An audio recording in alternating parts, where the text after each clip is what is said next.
Bismillahirrahmanirrahim. Assalamualaikum warahmatullahi wabarakatuh.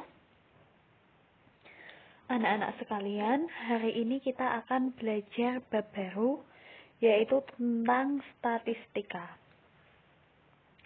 Statistika adalah ilmu pengetahuan yang berhubungan dengan cara-cara pengumpulan data, pengolahan data, penyajian data, penganalisisan data, serta penyimpulan data. Nah, sekarang data itu apa?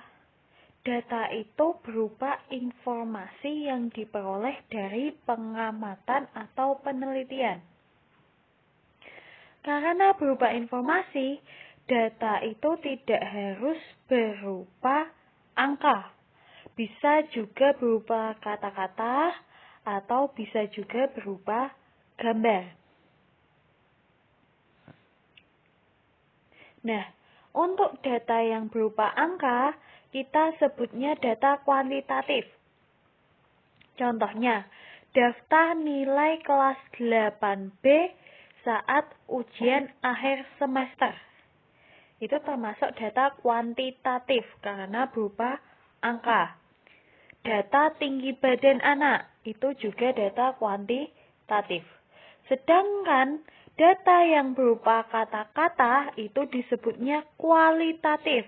Contoh, data tentang hobi kelas 8B atau data tentang cita-cita kelas 8B dan yang lain-lain. Bisa membedakan antara data kuantitatif dan kualitatif? Nah, sekarang ada yang namanya populasi, ada yang namanya sampel.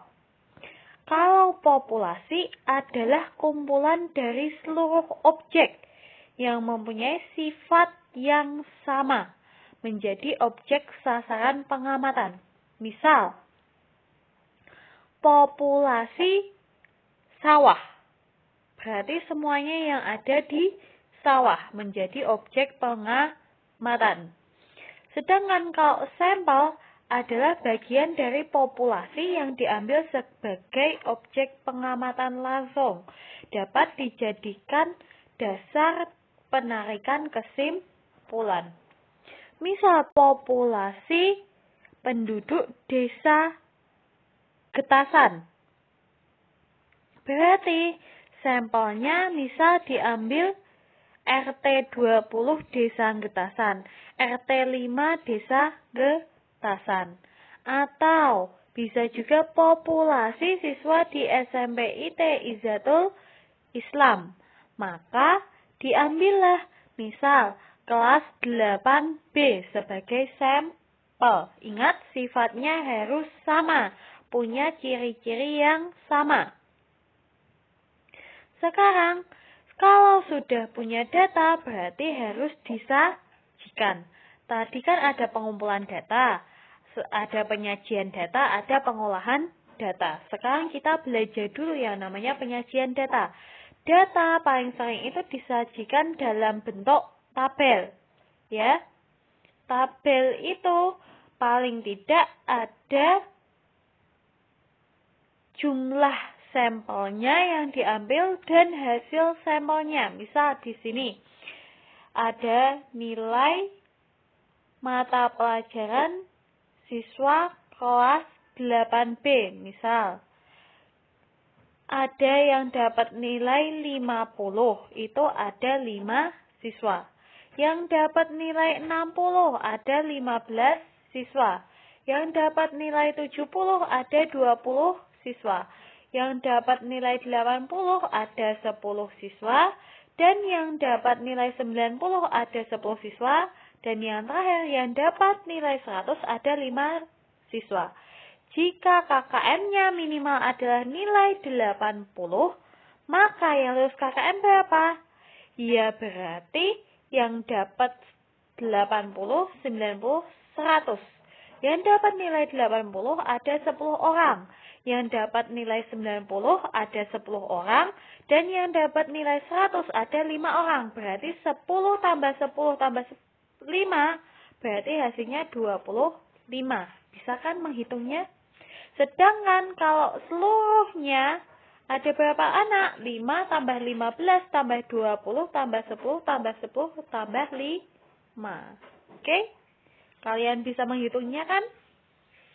Nah, selain tabel, ada juga yang namanya bentuknya diagram. Diagram itu ada banyak. Di sini Ustazah akan menjelaskan 3 diagram utamanya. Yang pertama adalah diagram batang. Di sini Ustazah punya diagram batang tentang nilai ulangan matematika terhadap jumlah siswa. Dilihat di situ. Nilai 50 ada 5 siswa. Nilai 60 ada 15 siswa. Jadi nilainya adalah yang berwarna biru itu, yang di bawahnya itu adalah nilai ulangannya. Sedangkan jumlahnya adalah garis-garis yang menunjukkan jumlah di sebelah kiri. Ya, hati-hati membacanya. Oke, jadi itu adalah tiap batangnya menunjukkan nilai persatuannya. Kemudian selain diagram batang, ada juga diagram lingkaran. Diagram lingkaran ini bisa disajikan dalam 2. Bisa dalam bentuk presentase, yang artinya satu lingkaran itu ada 100%. Bisa juga disajikan dalam bentuk derajat, yang artinya satu lingkaran ada 360 derajat. Jangan sampai kebalik.